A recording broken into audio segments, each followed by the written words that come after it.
Leer para entender el mundo y para poder cambiarlo, con el propósito de mejorarlo. Leer para cambiar uno mismo, leer por gusto, por pasión, para saber, para conocer y también para dudar, para cuestionar. Letras militantes. Comenzamos. Detrás de la causa, 1969. El Estadio Olímpico apagó sus luces. La fiesta ha terminado. Las sonrisas ficticias han comenzado a desaparecer. Las delegaciones de deportistas inician la retirada. Todos coinciden en la gran hospitalidad mexicana. Se dice que las ceremonias de inauguración y de clausura de los 19 Juegos Olímpicos han sido las más espectaculares en la historia de las Olimpiadas. El saldo parece bueno, hay satisfacción en el sentir de aquellos que han participado. México logra una proyección internacional como nunca antes la había tenido. 9 de los atletas mexicanos presumen sus preseas, son 3 de cada metal para la delegación azteca. Al parecer todo ha quedado saldado, pero en el subsuelo, en las cajas herméticas de la memoria, aún siguen retumbando los momentos de represión. Las acciones irracionales que han otorgado una de las más grandes e injustificadas palizas a los estudiantes de nuestro país. En Lecumberri, en el campo militar número 1, en las oficinas de la Dirección Federal de Seguridad, quedan resquicios de diversas acciones que nada tuvieron que ver con el festejo deportivo. Por el contrario, aún existen los ecos de diversos llantos, gritos ahogados, sentimientos de dolor, desolación, tristeza acumulada. Hay ausencias, muchas, hay coraje y sensación de derrota, de impotencia. Bienvenidas, bienvenidos nuevamente a esta emisión de Letras Militantes. Como anunciábamos desde la emisión anterior, vamos a dedicarle un par de emisiones a el qué pasó después de la matanza de Tlatelolco de aquel 2 de octubre del 68. Ya vimos en la emisión pasada, escuchamos o tuvimos chance de escuchar las historias, las anécdotas, el relato, parte ficción, mucha buena parte del relato realidad del autor Paco Ignacio Taibo II, y en esta ocasión vamos a ver otra parte de qué fue lo que pasó. Decíamos en el episodio anterior que un grupo de los estudiantes que fueron reprimidos en el 68 decidieron continuar la lucha organizando sindicatos, viendo en la conciencia de clase una posibilidad de tomar la revancha, digámoslo de esta manera, en contra de este aplastamiento brutal que hizo el gobierno contra el movimiento estudiantil, convirtiéndolo ahora en un movimiento popular y llevándolo a otros niveles. Esa fue una parte del movimiento estudiantil que salió a las calles, a las zonas fabriles, a organizar sindicatos. Otra parte, también frustrada por el hecho de haber sido reprimidos de manera tan brutal por el gobierno, decidieron que no había más vía más que la de las armas. Y pues con el antecedente de la guerrilla que ya existía en México, que ya tenía exponentes muy importantes y también masacrados, reprimidos, el caso de Jaramillo y muchos otros casos durante la década de los 50, 60 y lo que va a ser los años 70, pues un grupo de estudiantes también optó por buscar la lucha armada. Y a esa parte del grupo estudiantil es al que vamos a dedicarle la lectura de hoy, del libro Los años heridos, la historia de la guerrilla en México, 1968-1985, de Fritz Glockner. Fritz Glockner es un autor mexicano, nacido en 1961 en el estado de Puebla, alguien que lleva pues muy marcada su vida por el movimiento guerrillero, ya que su padre, al inicio de la década de los 70, también se integró a la guerrilla y fue asesinado durante la guerra sucia de esa década. Y pues Glockner se ha dedicado a rescatar la memoria de toda esa década de los 70 de la guerra sucia en contra de la guerrilla y de documentarla, haciendo un trabajo pues tanto, digamos, periodístico, profesional, como un trabajo ya más novelístico, que tiene que ver con lo íntimo. Hay una novela que se llama 20 de cobre, que es de su autoría, en donde narra efectivamente qué fue lo que él vivió junto con su hermano al momento en que su padre se va a la guerrilla. Y hay otras novelas que él ha hecho, por ejemplo, Cementerio de Papel, que es es una novela policíaca propiamente, en donde narra pues, los entresijos que tienen que ver con los desaparecidos, con la guerra sucia. Hay incluso una película de esta novela, pues bastante buena, pero muy poco promocionada, que se llama también Cementerio de Papel. Él es, pues es escritor, es investigador, es catedrático, él trabaja en la Universidad Iberoamericana, en el campus de Puebla. Estuvo incluso trabajando en el Dartmouth College de New Hampshire, en Estados Unidos, dando clases. Él es el director de Educal, que es la otra editorial encargada de publicar, editar, vender libros por parte del gobierno, junto con el fondo, o dependiendo más bien ya ahora del Fondo de Cultura Económica. Desde el 2019 él llega a dirigir esta editorial del Estado mexicano. Ha escrito pues varias novelas, como ya les decía, 20 de cobre, Cementerio de Papel. Ha hecho este trabajo impresionante sobre la historia de la guerrilla en México, y bueno, a este trabajo es al que nos vamos a referir en esta ocasión en Letras Militantes. Vamos pues entonces a continuar con la lectura de Los años heridos, la historia de la guerrilla en México, 1968-1985. El arribo de diciembre permite insistir en el juego de los espejos para pretender ocultar lo que sucedió durante todo el año de 1968. Pareciera que son buenos tiempos para insistir en el amor al prójimo. A pesar de todo, pareciera que existe una normalidad. Los medios de comunicación comienzan a hacer el recuento informativo de los 365 días pasados y no citan lo que realmente convulsionó a la sociedad mexicana. Está por llegar el último año de la década de 1960, años durante los cuales se dieron cambios inesperados. Hubo revoluciones en todos los ámbitos: la música, la cultura, las artes gráficas, la literatura, la sexualidad, las relaciones entre padres e hijos, la moral reinante, los discursos mediáticos. Nadie se hubiera imaginado que en tan poco tiempo hubiera podido producirse un sinnúmero de modificaciones. Los íconos cambiaron, los símbolos de la juventud, los espacios de expresión, las consignas políticas y sociales. Es cierto que los calendarios pasados habían permitido la gestación de dicho ambiente. Primero durante las agitaciones sindicales de los maestros en 1958 y al año siguiente con la acción libertaria de los ferrocarrileros, aunque en ambos momentos la respuesta social se vio regateada porque se trataba de demandas gremiales que no llegaron a tocar las terminales nerviosas del grueso de la sociedad.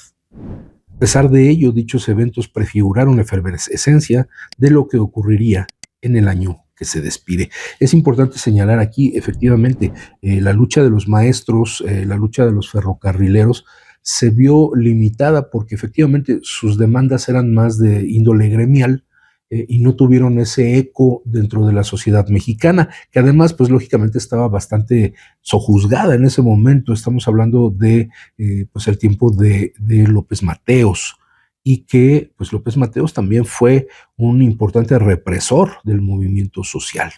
Eh, Quizás incluso me atrevería a decir al nivel de lo que en su momento hizo el propio Felipe Calderón al declararle la guerra al narco.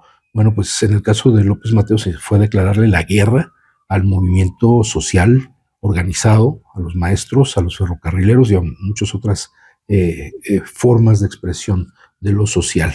Pero repetimos, a diferencia incluso de lo que pasa con los electricistas en el 2009, lo que pasa en el 58 con los maestros y en la década de los 60 con los ferrocarrileros, es que el golpe que nos dan al Sindicato Mexicano de Electricistas, a los trabajadores y trabajadoras de luz y fuerza, toma un aire social muy distinto. De ser los enemigos del pueblo, como se hizo esta campaña negra del gobierno, finalmente pasamos a ser unas víctimas muy, muy destacadas del neoliberalismo, porque se da el despido masivo más grande que se conoce en la historia de México y posiblemente en la historia de muchos otros países del planeta.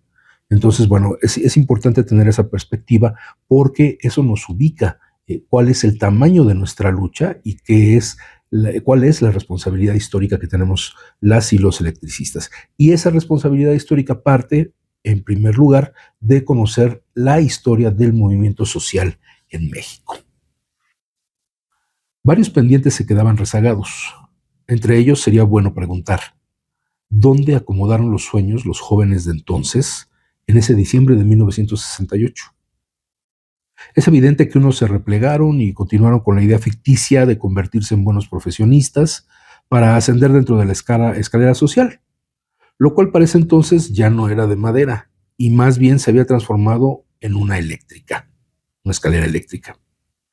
Hubo quienes no quisieron saber nada más de la lucha social y las drogas fueron un buen aliciente ante tanta tragedia. Un gran grupo optó por el trabajo dentro de las organizaciones sindicales, pretendiendo alcanzar la autonomía de los gremios del férreo control gubernamental, pero también estaban los más radicalizados, aquellos cuya indignación no les permitía continuar con el sueño sobre la almohada, y comenzaron a acariciar otras opciones. El estado de Guerrero era una referencia lejana, pero real.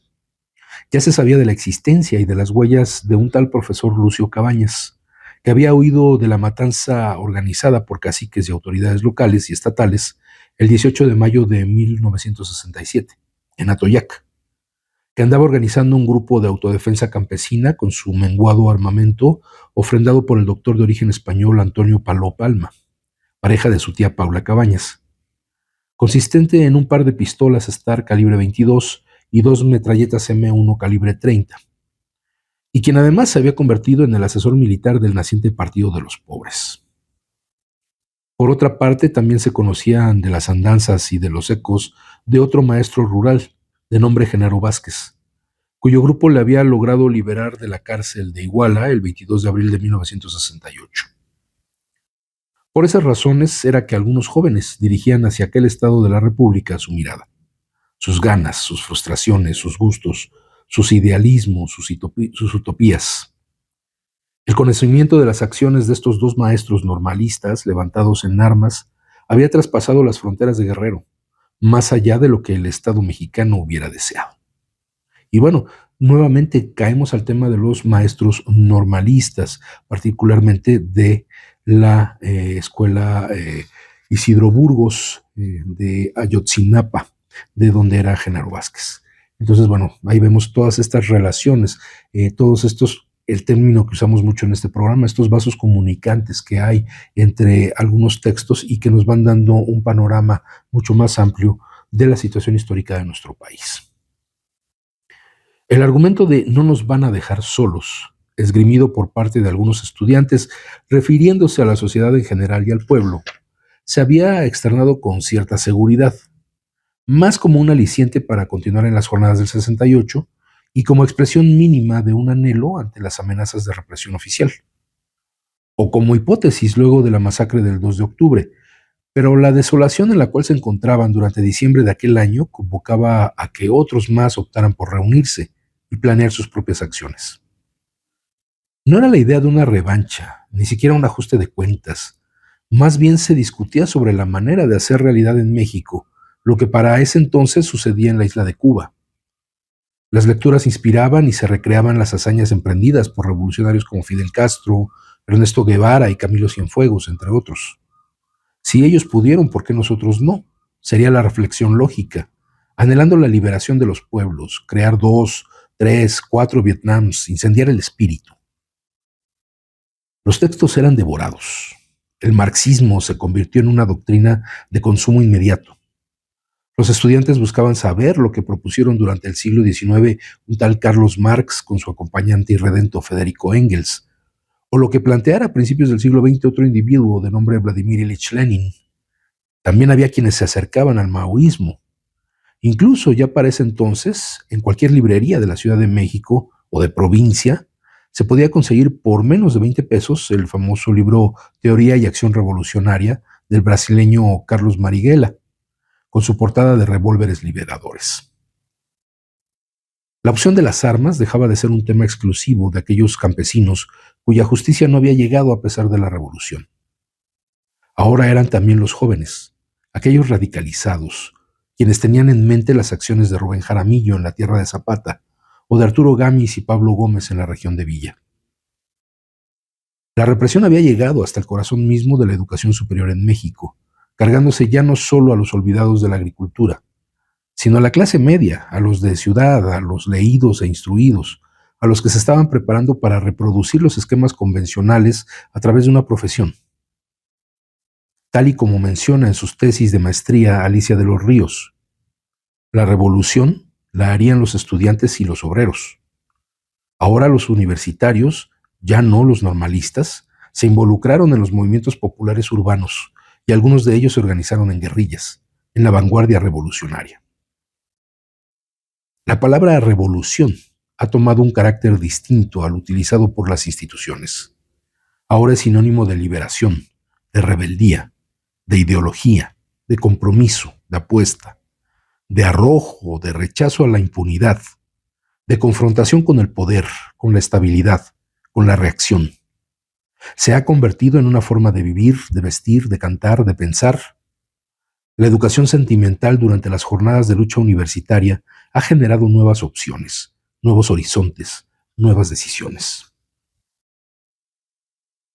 Las universidades han comenzado a convertirse en centros de discusión sobre opciones armadas, tema que ya se había tocado en otros años, pero ahora es un debate que ha tomado mayor énfasis. El gobierno, por su parte, ha palpado los alcances de la situación y decide tomar cartas en el asunto. Ya no desea que le caiga por sorpresa un acontecimiento como el de Ciudad Madera en Chihuahua, aquel 23 de septiembre de 1965. Los cuerpos policíacos han comenzado a instruirse en diversas instituciones del extranjero, principalmente en la Escuela de las Américas en Panamá. Según José Luis Borbolla, entre 1950 y 1980 fueron preparados en la Escuela de las Américas 340 militares mexicanos. Y hasta aquellos salones de clase llegaron también varios agentes de la Dirección Federal de Seguridad. Las normales rurales no son la excepción, pues siempre se han distinguido porque de sus aulas surgen dirigentes sociales importantes y ya han aportado a los más representativos líderes de las organizaciones armadas de Morelos, Chihuahua y Guerrero. Obviamente siguen siendo un punto de referencia en el cual se siente la presencia e influencia del Partido Comunista Mexicano. Es por ello que durante el Congreso del Comité Ejecutivo Nacional de la Federación de Estudiantes Campesinos Socialistas de México, el FECSM, realizado a mediados de 1969 en Palmira, Morelos, asistieron diversos enviados de los grupos armados en ciernes para detectar y mantener contacto con potenciales futuros integrantes para sus respectivas causas. La urgencia por convocar a los delegados de la FECSM tiene que ver con las propuestas de la Secretaría de Educación Pública, la SEP, para modificar los planes de estudio y separar la educación secundaria de las normales, con la finalidad de convertir a las primeras en secundarias técnicas y reducir de esta manera las bases y la movilidad que había demostrado la organización de los estudiantes normalistas. Precisamente en dicho encuentro se definió la opción, todavía incierta, de la participación de estos dentro de la ilusoria insurrección general. A la par de la instrucción militar se aceita el control mediático de la sociedad. Prensa, radio y televisión son vigilados desde la Oficina de Gobernación con diferentes estrategias perfectamente planeadas, medidas, diseñadas, como el texto localizado por el periodista Jacinto Rodríguez en el Archivo General de la Nación, mismo que dio pauta a la publicación de su libro La Otra Guerra Secreta. Aquel documento señala, entre otras cosas, la necesidad de que el PRI disponga de un instrumento organizado técnicamente que desarrolle en su favor una propaganda institucional y no incidental. Se consigna esta idea.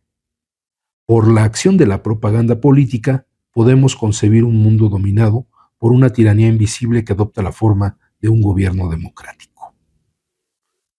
Para cerrar la idea, se plantea que, bajo esta condición, una democracia como la mexicana puede obtener niveles de control popular equivalentes a los que logrará por la violencia y el terror una dictadura que solamente pudiera ofrecer a la ciudadanía espejismos y abstracciones. Ya no solo era cuestión de endilgar los adjetivos o apelativos de robavacas, delincuentes, alborotadores y demás, sino que también había que contribuir en la empresa de la desinformación, cultivarla, aprovecharla para seguir confundiendo a la opinión pública sobre los motivos, las causas, la lucha, los principios y la política de aquellos que optaban por condiciones radicales, con la lógica de que el conjunto de la sociedad aceptara y admitiera, sin queja, su propia falta de conciencia. La decisión de radicalizarse y optar por las armas no es una cuestión que surja de la noche a la mañana. Son diversos procesos, afrentas, el convencimiento que lleva a varios cientos de jóvenes para elegir aquel modo de lucha. Las razones de cada quien se encuentran ubicadas en diferentes centros neurálgicos. Los caminos que llevan a tomar esa determinación son variados, diversos, espinosos incluso. Abandonar a la familia, despojarse de la comodidad del hogar, sea este precario o abundante, no puede caer en el análisis simplista de la aventura revolucionaria por sí sola o del juego del guerrillero heroico. Hay mucho que poner por delante. Son diversas las visiones, los análisis, las lecturas de la realidad y de lo experimentado, como para que esta fuera una decisión desesperada, tomada a la ligera con rasgos de aventura irresponsable, o producto de una desarticulación familiar que reduce la ideología a términos de resentimiento social. Nada tienen que ver con la caracterización realizada por Luis Echeverría en su cuarto informe de gobierno en 1974, quien argumentara la existencia de grupos armados en México de la siguiente manera, y es espeluznante este razonamiento, entre comillas, que hace Luis Echeverría, el artífice fundamental de las masacres del 68 y del 71. Hagamos alguna reflexión derivada del análisis de la composición de estos pequeños grupos de cobardes terroristas, integrados por hombres y mujeres muy jóvenes, surgidos de hogares generalmente en proceso de disolución, criados en un ambiente de irresponsabilidad familiar, víctimas de la descoordinación entre padres y maestros, mayoritariamente niños que fueron de lento aprendizaje, adolescentes con un mayor grado de inadaptación en la generalidad. Y ojo con esto, con inclinación precoz al uso de estupefacientes en sus grupos, con una notable propensión a la promiscuidad sexual y con un alto grado de homosexualidad masculina y femenina, víctimas de la violencia que ven muchos programas de televisión. Así de simplista, de miserable y de estúpida es la perspectiva de Luis Echeverría. Imagínense, para hablar de los movimientos guerrilleros. O sea, de pronto el señor, como los doctores humoris causa que luego escuchamos por ahí, resulta que es un especialista en el campo. Y lo peor de todo es que se fue impune este personaje deleznable de la historia de México, que falleció hace unos años. El amanecer de los primeros días de enero de 1969 parece proyectarse en cámara lenta. Se siente cansancio de tanto miedo, de tanta indignación acumulada en cierto sector de la sociedad, sobre todo entre los jóvenes de toda la República Mexicana y no solo de la Ciudad de México, el epicentro del movimiento estudiantil del año anterior. ¿Qué habrá brindado con todo fervor para recibir el año nuevo de 1969? ¿Quién habrá brindado? En Lecumberri celebraron su cena los ahí recluidos. Escasa, son los vasos con agua los que más abundan. En las mesas reposan las viandas que las familias han logrado hacerles llegar a los jóvenes. Todo es para todos.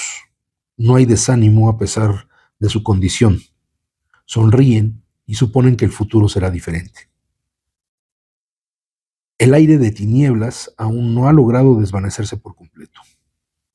La cruda de los Juegos Olímpicos, el desgaste de las instituciones, la represión con sus ecos continúa provocando dolores de cabeza por todo el país. Todavía hoy se pueden observar diversas fotografías estáticas. Las lágrimas por ver apagarse el fuego olímpico, la iluminación del Zócalo de la Ciudad de México con sus colores anhelantes por reavivar ese México próspero y sin traumas. Pero para muchos sucedió lo que relatara en 1959 el escritor Tito Monterroso, con alguna variación. Cuando despertaron, la pesadilla todavía estaba ahí. Por fortuna, aún hay memoria y hay fantasmas rondando cada esquina o rincón de México. Y eso va a conformar el escenario de lo que vendrán a ser los años heridos. Y bueno, pues ya a continuación el autor nos ofrece algunas viñetas de pues, retratos, testimonios de algunos de estos estudiantes que decidieron irse pues por el lado guerrillero. Vamos a leer algunos de ellos, los que nos alcance el tiempo en esta emisión de Letras Militantes. Y bueno, muy buena la referencia a este cuento de Tito Monterroso, que es conocido como el cuento más corto de la historia, ¿no? Ese famoso de cuando despertó el dinosaurio seguía ahí, que pues también tuvo sus ecos referidos al famoso gobierno priista que duró tanto tiempo y que Mario Vargas Llosa, lo único brillante que ha dicho políticamente en su vida, que bueno, se trató de una dictadura perfecta. Continuamos con lo que nos dice Fritz Glockner. Jesús Anaya es un joven inquieto que desde principios de la década de 1960 ha estado inmerso en todo tipo de actividades culturales, políticas y sociales.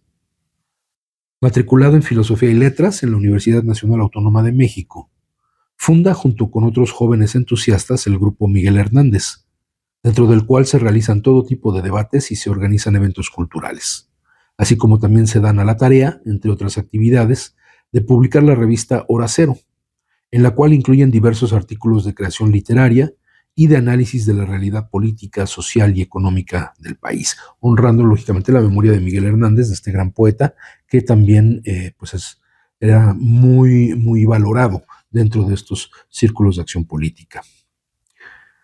Durante los últimos días del año de 1968, trabaja para la agencia de noticias Amex, pero se siente incómodo a pesar de contar con un buen empleo. Es por ello que decide salir del país. Este México le incomoda. Para él siguen vigentes los gritos desesperados de aquel 2 de octubre. La desbandada de la Plaza de las Tres Culturas sigue vigente. Aún hay resquemores, angustias, incluso amarguras acumuladas.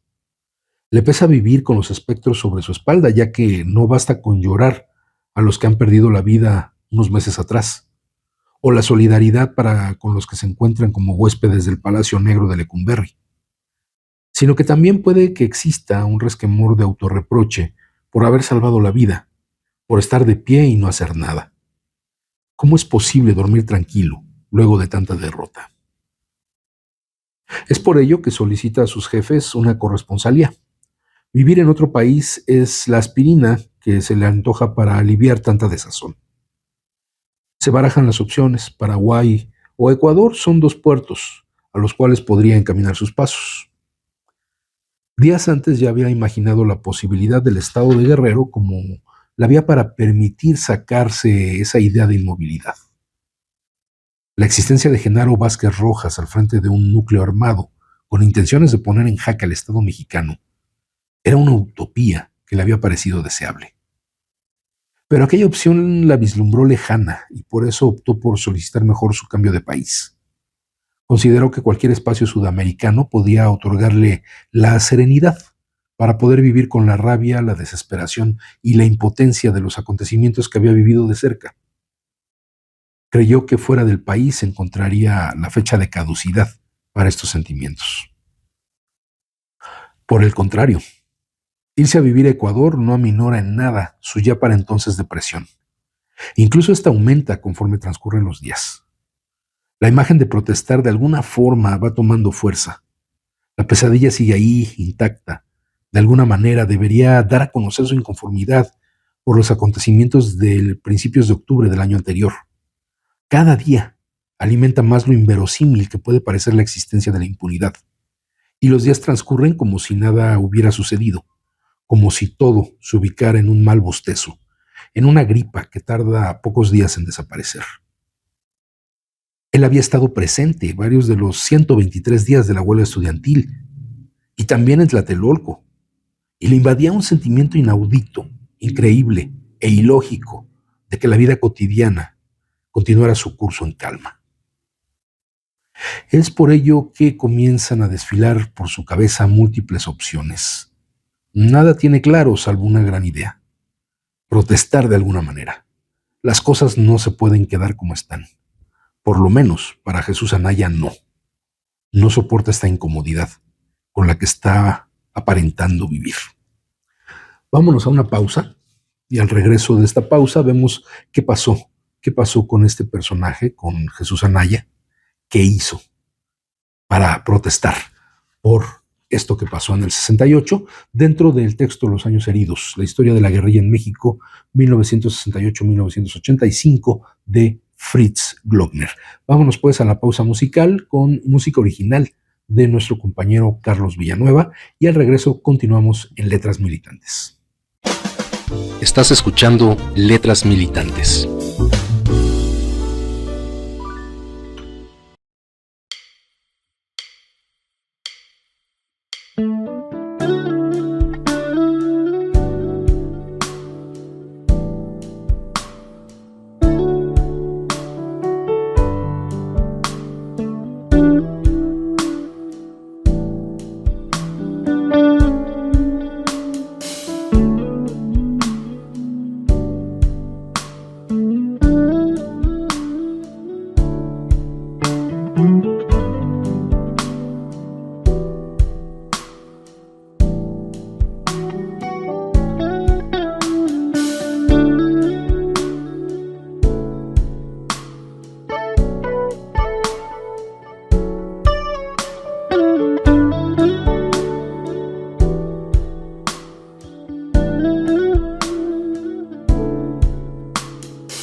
Letras Militantes. Continuamos.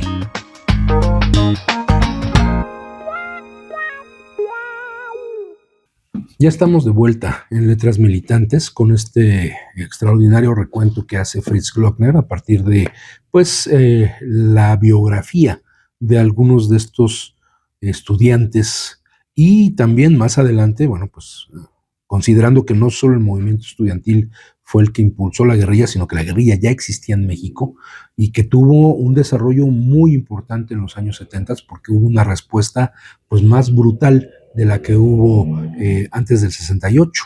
Recordemos simplemente que este periodo se le conoce como la Guerra Sucia, y que efectivamente hubo una importante participación de estudiantes universitarios, del movimiento estudiantil, del Politécnico, de escuelas de distintos estados de la República, que participaron en esta movilización nacional, en este movimiento social, que finalmente fue evolucionando y fue dando lugar a distintos rostros de la lucha social que van a tener otro momento culminante muy importante, muy importante, a partir del terremoto de 1985. Ahí el movimiento urbano popular va a adquirir una fuerza impresionante y va a ir juntando lazos con los otros movimientos, con movimientos que fueron incluso derrotados, reprimidos brutalmente, como parte de estas guerrillas urbanas y rurales, como parte de estos sindicatos independientes que fueron derrotados y que fueron reprimidos durante la década de los 70s, 80s, y que finalmente va a conducir a este hartazgo brutal del pueblo mexicano, que viene de una serie de derrotas sociales muy marcadas desde el 68, y que en el 85 se empiezan a generar estos lazos que van a dar lugar a una participación política importante en el 88, cuando gana la presidencia el ingeniero Cuauhtémoc Cárdenas, que le es robada por el PRI, con Manuel Bartlett como el cerebro detrás de la caída del sistema, que organizó este fraude que dejó a Carlos Salinas de Gortari y que coronó el periodo neoliberal iniciado justamente en el sexenio de Miguel de la Madrid, pero que alcanza su cúspide en el sexenio de Carlos Salinas de Gortari. Entonces, todo esto es un proceso histórico, no necesariamente es un proceso lineal, no necesariamente es que es una cuestión causal de que un elemento generó otro y este otro y este otro, sino que diferentes elementos en diferentes partes o momentos del tiempo, de la línea de tiempo, fueron concurriendo y fueron entrecruzándose hasta generar esta organización social que también del 88 fue reprimida.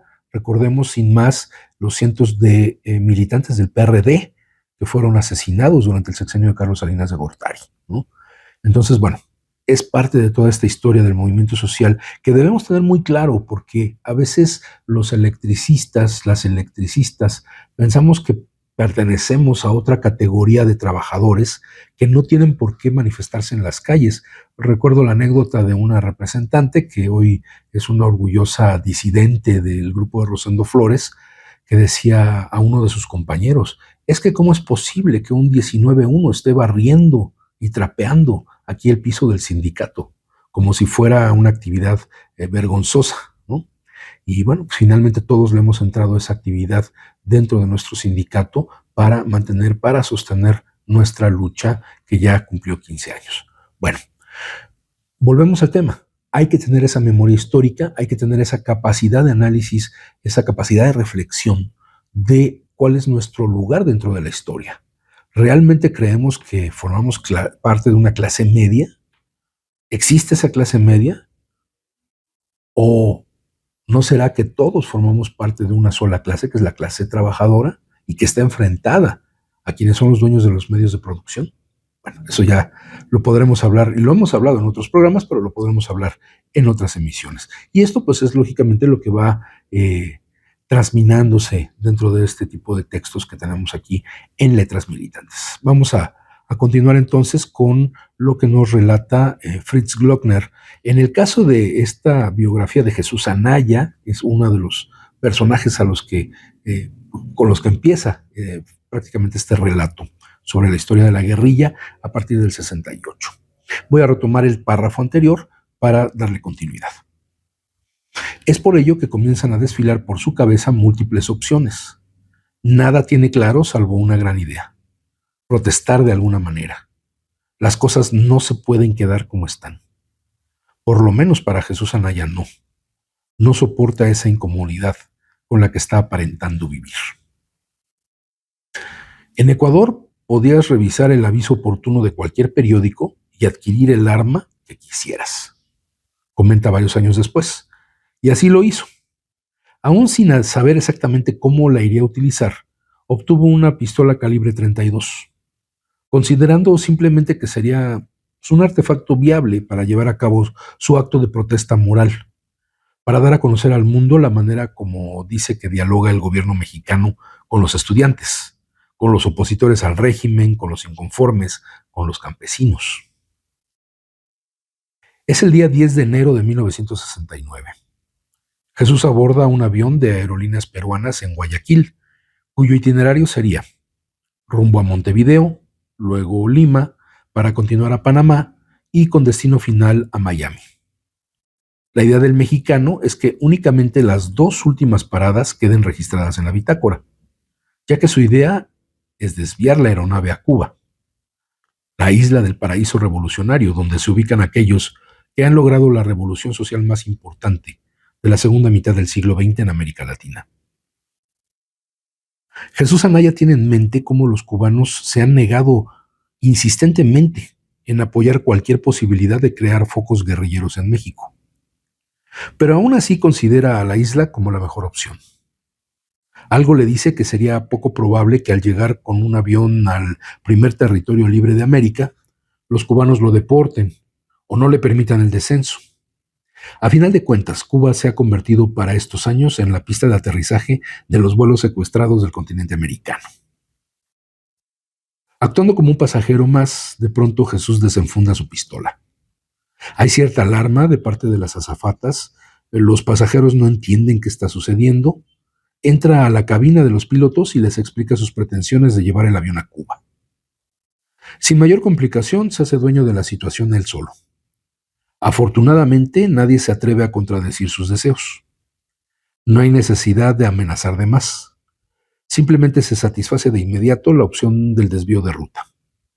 Los pilotos han anunciado lo que está sucediendo y, sin mucha simpatía, los cubanos aceptan que la aeronave se dirija y pueda aterrizar en la Cuba socialista. El descenso se lleva a cabo con toda tranquilidad. El resto de los pasajeros ha guardado la calma, conscientes de que es mejor colaborar y perder algunas horas en el trayecto a su destino final, en lugar de que pueda suscitarse una tragedia. Jesús permite el acceso de agentes cubanos a la aeronave y cuando estos se presentan, él entrega su arma sin mayor resistencia. Al percatarse de que ya no está armado, el capitán del avión, en un arranque de coraje, se le va encima para golpearlo. Desea desquitar la cólera que le abruma. Jesús reacciona y se defiende. Se hacen de palabras, ambos son sometidos por los agentes cubanos, quienes han tomado el control de la situación. Por fin se permite que el aeropirata mexicano baje al suelo cubano y se realizan todos los trámites necesarios para que la aeronave abandone la isla y continúe con su trayectoria. Como jugada ajedrecística, Jesús ha colocado en jaque a dos gobiernos, al cubano y al mexicano. Mucho tendrán que resolver las autoridades cubanas. ¿Qué hacer con él? ¿Deportarlo? ¿Detenerlo? ¿Procesarlo penalmente? Para el gobierno revolucionario, las relaciones con México son prioritarias y consideradas como estratégicas de Estado. Sencillo cuando se da el caso del secuestro de un avión por parte de un luchador de izquierda de cualquier parte del continente, sobre todo si proviene de alguno de los países que han mantenido rivalidad o críticas para con la Revolución cubana. En aquellos casos, hasta con simpatía habían actuado los cubanos. Pero, ¿qué hacer cuando se trata de un gobierno amigo? Es de suponer la comunicación directa e inmediata que habrán sostenido funcionarios de ambos gobiernos para tomar una decisión con respecto al mexicano que ha osado realizar esta acción. El gobierno mexicano se ve impedido de solicitar la extradición del delincuente, mientras que el gobierno cubano no puede festejar el hecho ni considerar héroe a Anaya, como en otros casos. La patria de Juárez es pieza clave en las relaciones con la tierra de Martí. Similar sería la tónica constante de parte de Cuba para con las expresiones de movimientos guerrilleros en México. Nunca las apoyó como en los casos del resto de América Latina o de África, e incluso de parte de Asia. Y contribuyó así con la campaña del gobierno mexicano en contra de quienes optaron por las armas como medida de liberación en nuestro país, para calificarlos de delincuentes comunes. Jesús es trasladado a una cárcel cubana donde permanecerá por 3 semanas. Ya luego se verá qué se hace con el aventurado primer aeropirata mexicano. Pasamos a otra historia dentro de estas, pues entre anécdotas y testimonios de cómo los jóvenes de aquel 68 fueron entrando hacia la lucha guerrillera. Los acontecimientos de la Plaza de las Tres Culturas han tatuado la indignación en diversos jóvenes mexicanos, quienes, al igual que Jesús Anaya, se preguntan constantemente cómo desahogar la frustración. Es por ello que Carlos Salcedo García, Valente Irena Estrada, Miguel Domínguez Rodríguez, Yolanda Casas Quirós, Uriel Cervantes, Francisco Pacheco, Arturo Alarcón y Mario Ledesma Flores se adhieren a la idea de no quedarse con los brazos cruzados. Están conscientes de que las vías legales, democráticas y de lucha pacífica están clausuradas, ya sea por la corrupción, la cooptación o, como han experimentado, la represión.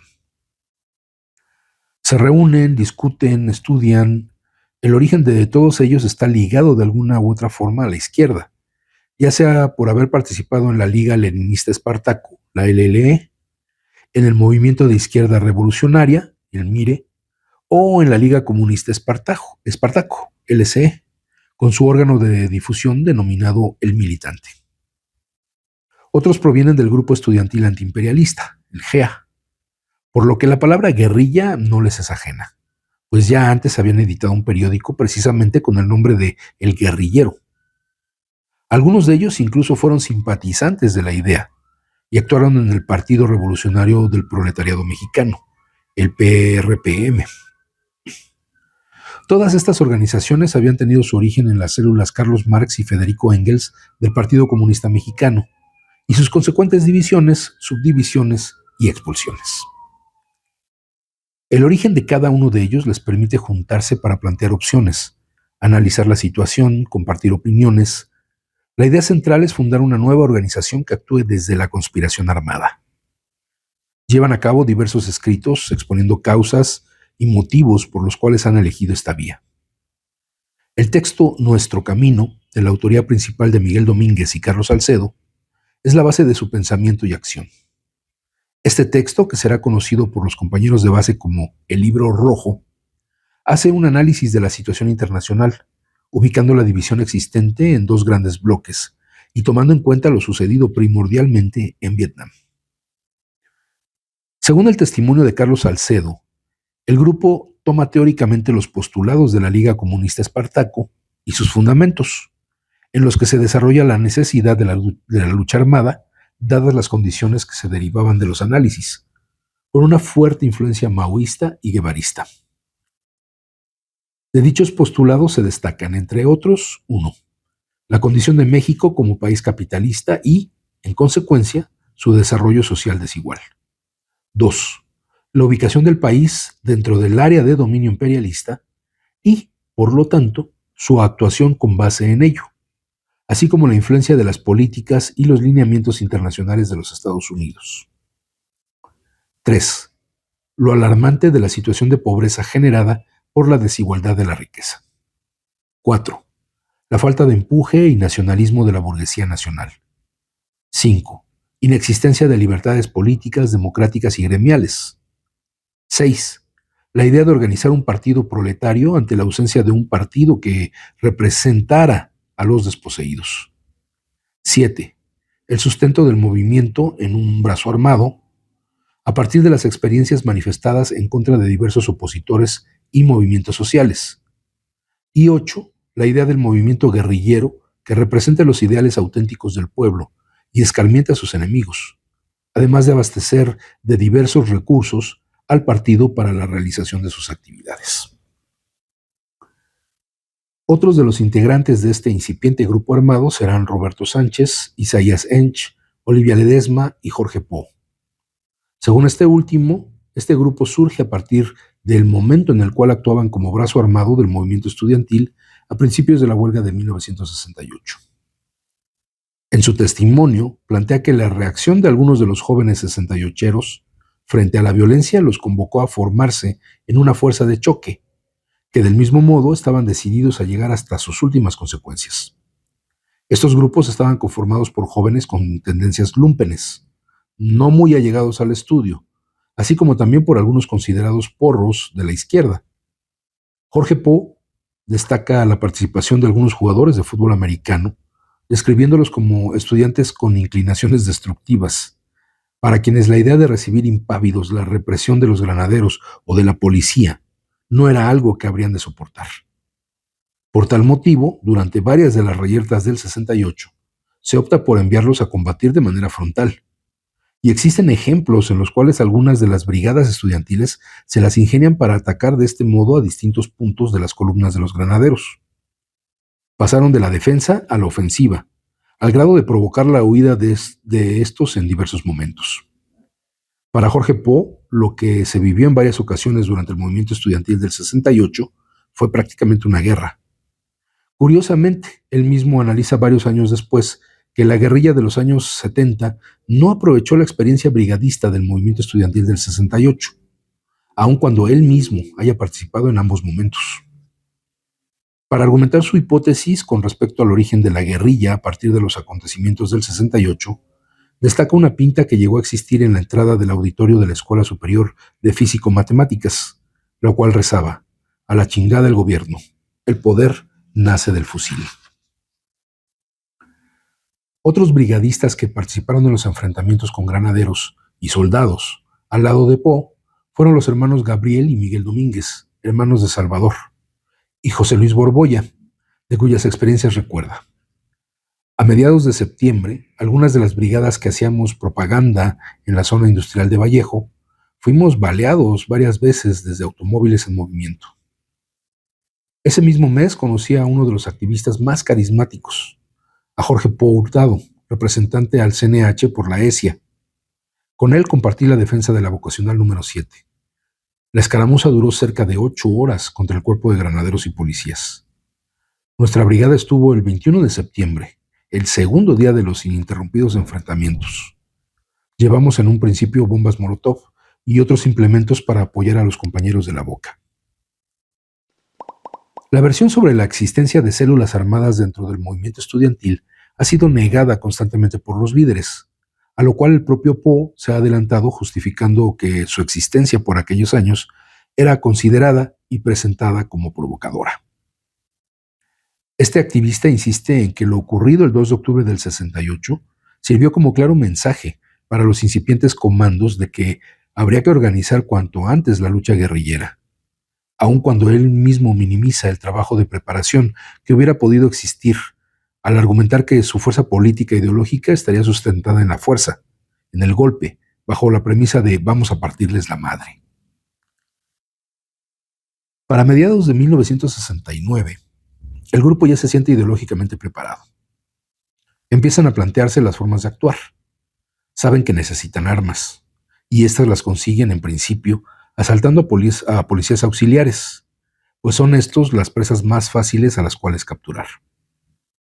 De cierta manera, este tipo de acciones comienza a foguear el temple para actuar de sus miembros, por lo que se inicia la planeación de algunos asaltos, lo que permitirá una doble función: capacitarse o entrenarse y hacerse de recursos para poder continuar con su lucha. Serán expropiaciones, no asaltos comunes. Se opta por la caracterización para la manera con la cual lograrán obtener fondos. Las farmacias son un buen blanco. Surge la idea del grupo. Estas cierran hasta tarde y hay menos vigilancia. El argumento valida la propuesta. También podremos echarle la mano a las gasolineras. Esas también cierran tarde. Aparece otro objetivo. Se comienzan a estudiar diversos puntos para ser asaltados, además de las farmacias y las gasolineras. Se piensa en pequeñas tiendas alejadas de las áreas urbanas, donde la vigilancia fuera precaria, y se considera la lógica de robar autos con los cuales poder realizar las expropiaciones. La preparación para cada acto consistió, entre otros preparativos, en medir el tiempo de los semáforos, analizar la viabilidad de las rutas de escape, escoger los lugares seguros donde poder esconderse y decidir qué necesidades se cubrirían con los primeros fondos, como, por ejemplo, una máquina para hacer balas y un quirófano con el cual se pudieran atender a los posibles compañeros alcanzados por las balas de los policías, o por estar en riesgo al padecer cualquier tipo de accidente. Es así como este grupo de jóvenes conforma pequeños equipos de trabajo de entre 3 y 5 miembros, llamados comandos, cada cual bautizado a su gusto. Los primeros en actuar durante este año son el Comando 23 de septiembre, el Comando Camilo Torres y el Comando Revolución Proletaria, primordialmente en el Distrito Federal y zonas de la periferia. Curiosamente, esta organización clandestina, que ya se había constituido como un frente armado de lucha con las tácticas de la guerra de guerrillas como medio para desestabilizar al gobierno mexicano, y que optaba por el trabajo en las ciudades como núcleos donde se ubican las fuerzas proletarias, con quienes imaginaban sería viable la revolución, elaboró sus documentos básicos, con principios y análisis de la situación nacional y mundial, los cuales permitían justificar su existencia. Sin embargo, no llegaron a realizar la anhelada convención de representantes, donde se definiría el nombre de la organización, aunque sí la definieron los de los comandos de acción, que comenzaron a realizar diversos trabajos en 1969, mismos que incluso podían cambiar de nombre en cada una de las acciones. El bautizo para este grupo guerrillero sucede en el año de 1972, cuando caen presos algunos de sus miembros y se reconoce su existencia por parte de las autoridades. Al no saber cómo identificarlos, son los propios policías y el mismísimo Miguel Nazararo quienes consideraban absurdo que no hubiera un nombre con el cual ubicar a este grupo de guerrilleros, los que optan por llamarlos lacandones, que posteriormente sería el nombre de uno de los comandos que actuaría a principios de los años 70, y así quedaron registrados. Los que aún se mantienen dentro de la Liga Leninista Espartaco continúan discutiendo cuál debería ser la línea de acción luego de los acontecimientos de Tlatelolco. Unos apuestan por la radicalización inmediata de sus cuadros, otros plantean la continuación de una preparación teórica marxista y organizativa dentro de los centros laborales, la concientización paulatina del proletariado. Mónico Rentería y Salvador Corral, junto con Elías Orozco, son de la primera opción, y al no encontrar eco a sus posturas, deciden generar una ruptura con la Liga para organizar su propia célula armada, la cual nombrarán como Los Macías. Posteriormente se internan en la Sierra de Durango, donde pretenden fundar su núcleo armado, precisamente durante los días en que la juventud salía a las calles de la Ciudad de México por la resolución de su pliego petitorio y se paralizaban las labores de una gran cantidad de universidades. Ellos ya habían determinado que el camino a seguir era el de las armas. La falta de experiencia, el desconocimiento del terreno y la inexistencia de las bases de apoyo los lleva a abortar el plan en septiembre de 1968, para replantearse de manera distinta su organización en las áreas urbanas. De ahí que comiencen a realizar algunas acciones menores en algunas misceláneas y joyerías durante el siguiente año, acciones que les servirían de preparación. Después de haber sostenido reuniones con los distintos grupos que ya comenzaban a pulular por aquellos días, entran en contacto con el grupo Lacandones para sumar fuerzas e incorporarse a ellos. Los Macías logran reunir en Ciudad Juárez un grupo importante de jóvenes que pertenecían al Consejo Local de Lucha Estudiantil, por lo que al unificarse con los Lacandones, estos últimos ampliaron su campo de acción hacia otras ciudades, además del Distrito Federal.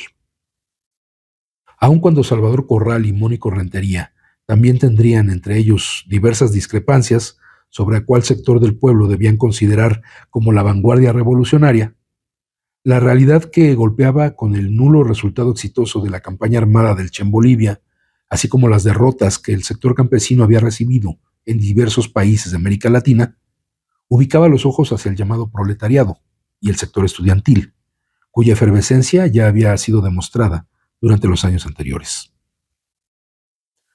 Acompáñame en una reunión que te va a interesar mucho. Alfonso Rojas convence a su compañero Víctor Manuel Velasco. Este accede y se reúnen con una serie de jóvenes, con quienes de inmediato existen similitudes, comparten ideas, visiones, opciones. La idea primordial del grupo es realizar diversos estudios de los textos de Carlos Marx, y Víctor Manuel se siente animado de poder analizar en conjunto las lecturas que ya había realizado en solitario. Uno de los que ahí se reúnen es Jorge Poe.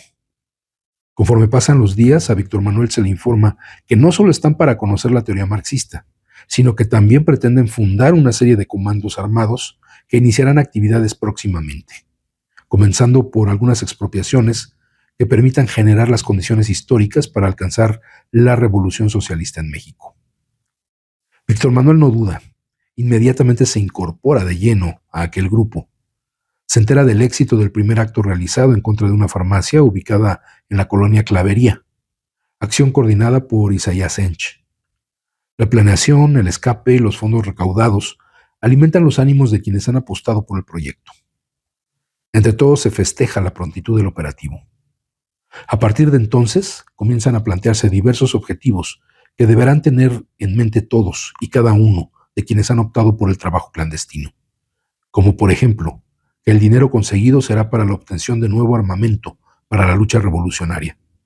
Además, se da la instrucción de que, en caso de ser detenido por la policía durante algún operativo, los que quedarán libres tendrán la obligación de incorporar a nuevos cuadros, estableciéndose un mínimo de 3 nuevos combatientes por cada miembro. Con lo anterior, se esperaba ver el incremento en el número de integrantes y lograr así el avance revolucionario, provocar la reproducción de las células y mantener viva la causa revolucionaria, al demostrar que, a pesar de las bajas, la lucha seguiría en pie. Consideraban que el proceso natural de la escalada de la violencia sería un motor para la gestación de la revolución. Es interesante cómo se va gestando este movimiento guerrillero que va a pasar de las zonas urbanas y semiurbanas también a las zonas rurales. Hay incluso en la década de los 70 también, recordarán muchos de ustedes que se habló en ese entonces del nuevo cine mexicano.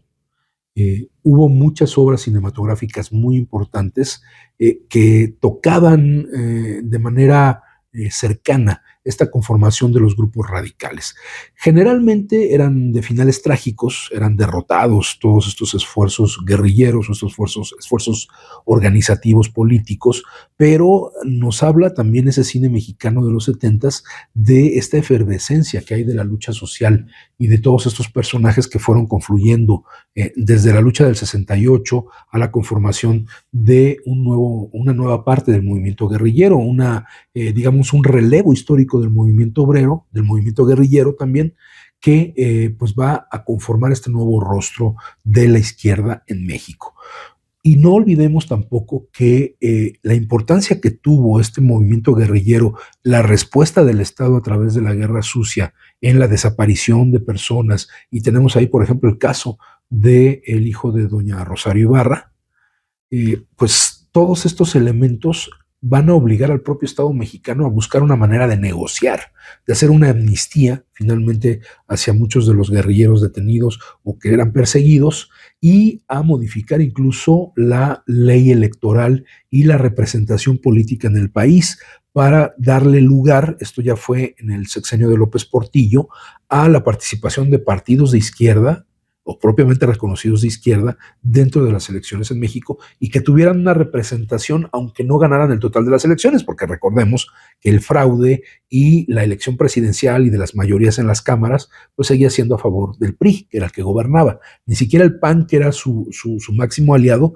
tenía una representación grande, y a esto entonces se sumó justamente con estas reformas a la ley electoral la creación de los plurinominales, que eran puestos de representación en proporción a la votación que se tenía, y de la minoría, de cómo las minorías empezaron a tener lugar dentro de las cámaras. Pero todo esto no fue un regalo del propio gobierno, sino que fue resultado de la propia lucha, la lucha armada, la lucha política, la movilización social que se dio durante esta década de los 70.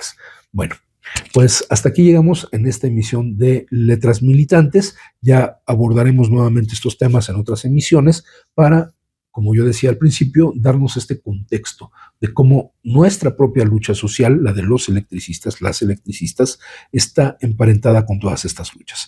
De entrada, nuestra lucha viene de 100 años atrás, de 110 años casi atrás, con la creación de nuestro sindicato, las luchas que apoyó nuestro sindicato, la conformación de movimientos que apoyó nuestro sindicato, y que incluso sabemos que muchos compañeros que fueron parte de este movimiento del 68, parte de estos movimientos sociales para formar los sindicatos, o de estos grupos clandestinos que hubo en la década de los 70, en algún momento también militaron dentro del Sindicato Mexicano de Electricistas. Y tenemos militantes de la izquierda más radical hasta pues la izquierda más aburguesada, que pues encontraría su acomodo a partir de la creación del PRD, y pues lógicamente ahora en el caso de Morena y de la 4T. En fin, son procesos que iremos abordando en los próximos programas de Letras Militantes. Por el momento esto es todo. Agradezco su atención a este programa, como agradezco, como siempre, el apoyo de Radio ESME para la producción, y de mis compañeras, mi compañero Carlos Villanueva con su música para la realización de este programa, mis compañeras de la Prosecretaría del Trabajo. Eso es ya todo. Agradezco de todo corazón su atención, y nos vemos por aquí en la próxima emisión de Letras Militantes. Hasta luego. Decía Samuel Smiles, el libro es una voz viviente, es una inteligencia que nos habla y que escuchamos. Acompáñanos en la próxima emisión de Letras Militantes, a través de Radio ESME, donde a los libros les damos la palabra.